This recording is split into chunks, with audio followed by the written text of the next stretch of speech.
Hello everyone, welcome back to Kabbage Financial Solutions. My name is Mashkoor Ali. In this video, I'll show you how to calculate your AGI from a W-2 form in the simplest way possible. We'll go step by step, first looking at your yearly AGI, and then how to figure out your monthly AGI. If you have just one W-2 and you're not sure where to start, don't worry, this guide is for you. Now we have come to this article to understand the complete method of AGI calculation in detail, and its title is How to Calculate AGI from W-2 Forms. This article explains everything in a very simple way. In this article, it says, to find your AGI, adjusted gross income, using just one W-2 form, follow these steps.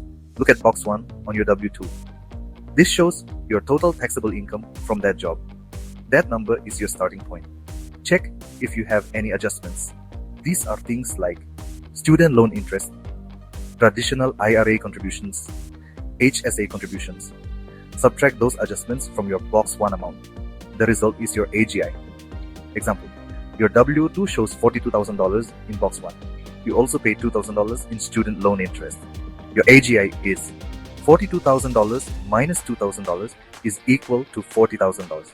If you don't have any adjustments, then your AGI is just $42,000. Once you have your yearly AGI, you can find your monthly AGI by dividing it by 12.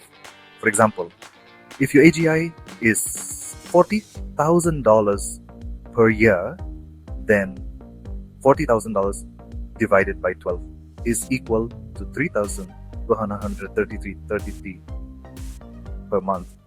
This is your estimated monthly AGI.